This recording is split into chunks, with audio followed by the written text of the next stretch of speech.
Hi everyone, I'm Virginia Dasuki. I'm one of the research librarians at the Health Sciences Library at WVU, and this presentation is to talk about what scholarly articles are and how you can find them. Your instructor may tell you to use only academic scholarly articles in your papers, or they might be referred to as peer-reviewed articles. But what does that mean, and how can you tell the difference between a scholarly article and one published in a popular source, such as a magazine? Scholarly articles are published in journals, and those articles are written by people who are experts in the field. They are usually peer-reviewed, that is, evaluated by other experts in that field, and they go through a whole long peer review process. Those articles also include citations or references to the sources that were used to write the article, and they tend to be longer, around 10 to 30 pages long. Scholarly articles are organized in a specific way. They will include certain sections, which are an abstract or summary of the article, a literature review, a discussion of methodology or methods used to conduct the research, and the results or conclusions.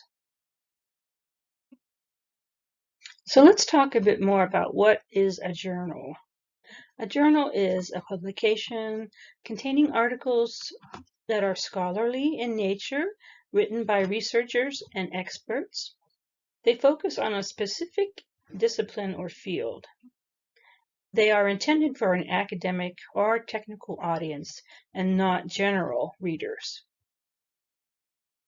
In contrast, popular sources usually do not contain original research. They are written by the general public and they are not peer-reviewed. They do not include citations normally, and they tend to be shorter. This chart shows the differences between scholarly and popular sources that we've talked about. I mentioned that scholarly sources go through a peer review process. So what is the peer review process? The peer review process includes these basic steps.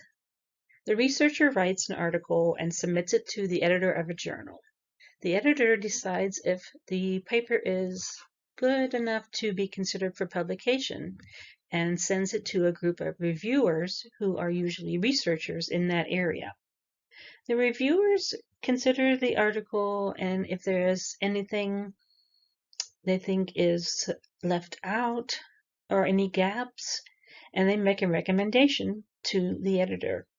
The editor then decides if it should be rejected or accepted. If it's rejected, then the article is sent back to the author with feedback and with recommendations for revision. The author can then revise the article and resubmit it. The other term you might hear in relation to articles and journals is database. What is a database? A database is a collection of articles from many different types of sources, such as journals, magazines and newspapers, newsletters, and online articles. The database usually doesn't include books. Usually you can search for books in the library catalog.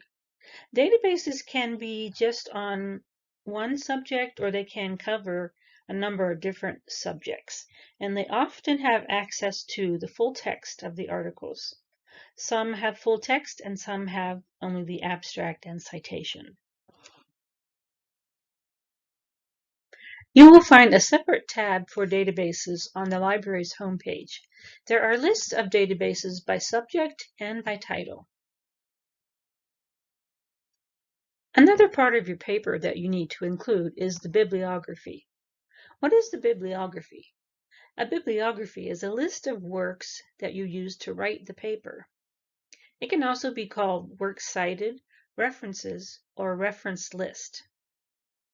This will be at the end of your paper.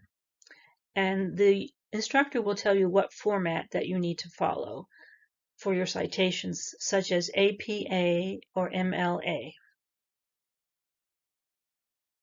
You may be asked to write an annotated bibliography, which is a specific type of bibliography. This is a list of your references that you used for your paper, and each citation is followed by a few sentences or a brief paragraph about the source. This paragraph will summarize and evaluate the source. An annotated bibliography is a way to inform readers about the best research available on a certain topic. We've talked about the peer review process, and you may be asked to use only peer-reviewed articles in your paper. Some databases, such as the EBSCOhost databases, have a way of limiting your search to only peer-reviewed articles. If you have any questions about anything on this tutorial, you can email me, or you can email the reference desk of the Health Science Library, or you can chat with a librarian on the Ask a Librarian chat box.